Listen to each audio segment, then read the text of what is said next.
Europe Matin. Votre page culture. Alors la bande dessinée, c'est un peu moins ancien que le jeu de société, ceci dit, Sébastien Bordelin. Les hiéroglyphes étaient-ils une bande dessinée? Oui, intéressant. Premier strip. Voilà, en tout cas, cette BD du jour que vous nous avez choisie commence très précisément le 23 février 1980. Ce jour-là, Roland Barthes, le grand philosophe, est percuté par une camionnette. Ouais, il va mourir un mois après des suites de l'accident, car c'est un accident, mais pas pour Laurent Binet. Laurent Binet, il est écrivain. En 2015, il sort un roman où il imagine avec facétie que c'est un assassinat où sont mouillés les services secrets bulgares, russes, les japonais, la Camorra italienne. Alors pourquoi tout ce beau monde s'intéresserait à Roland Barthes?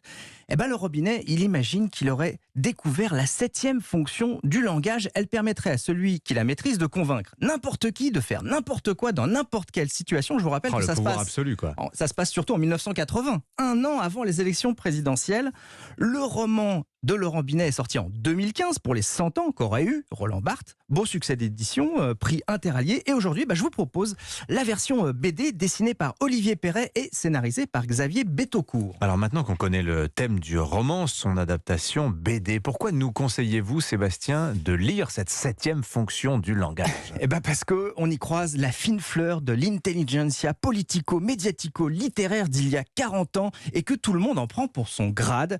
Attali, Giscard, Fabius, Jean Edernalier, Philippe Soler, Sagan, Jacques Lang, BHL et Jospin, entre autres, ils font tous des apparitions incongrues et super drôles dans cette intrigue policière totalement crédible. On va aussi au sauna avec Michel Foucault. Ça se refuse pas.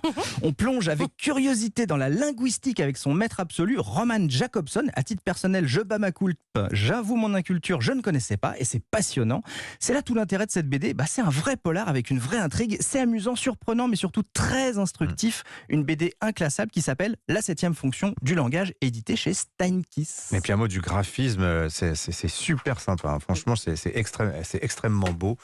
Qui a tué Roland Barthes, la 7e fonction du langage, d'après le roman de Laurent Binet chez Steinkiss. Merci beaucoup, Sébastien Bordelin. La musique, maintenant, Stéphanie Loire.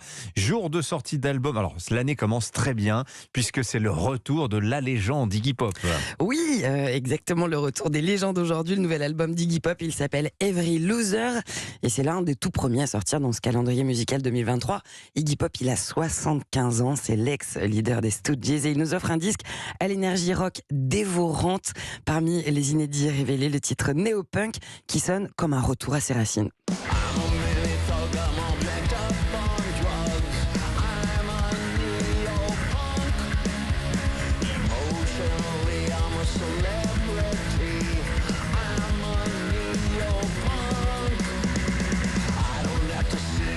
Iggy est déchaîné sur ce 75 ans quand même. 9e album, il est en pleine forme.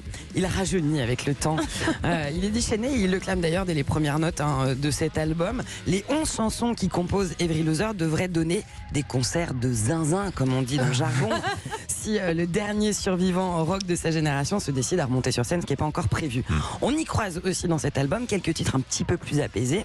À l'écoute du morceau Morning Show, probablement taillé spécialement pour la matinale d'Europe 1, on se laisse bercer par la voix rocailleuse du parrain du punk.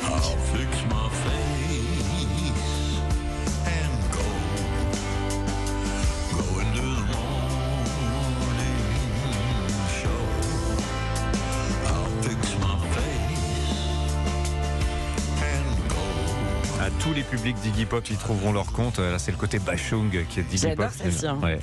Autre nouveauté, celle-là aussi, ça fait plaisir. Une nouvelle chanson de Peter Gabriel. Oui, ça faisait 20 ans que le fondateur du groupe Genesis n'avait pas publié de nouvelles chansons. Il nous en dévoile une aujourd'hui intitulée Panopticon, premier titre extrait de son prochain album I.O.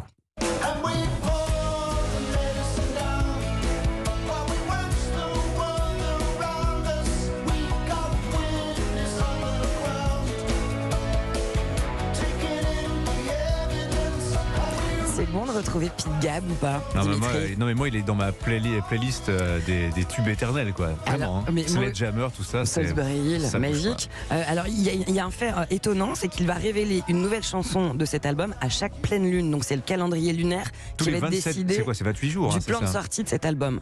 Intéressant. Ça je sais pas, je vous avoue. Je dors mal, c'est nul, c'est tout ce que je sais. Voilà, je précise que Peter Gabriel sera en concert à Paris à l'Accor Arena le 23 mai et à Lille le 24 mai au stade Pierre-Mauroy. Merci beaucoup Stéphanie Loire. On vous retrouve dans Musique tous les samedis, dimanches, ce week-end, 16h à 17h. Vos invités ce week-end ? Yarol Poupeau et la grande Sophie dimanche. En attendant, Peter Gabriel et Iggy Pop. Alors là, gros succès d'audience. Merci beaucoup Stéphanie. Merci, à la semaine prochaine. 7h52 sur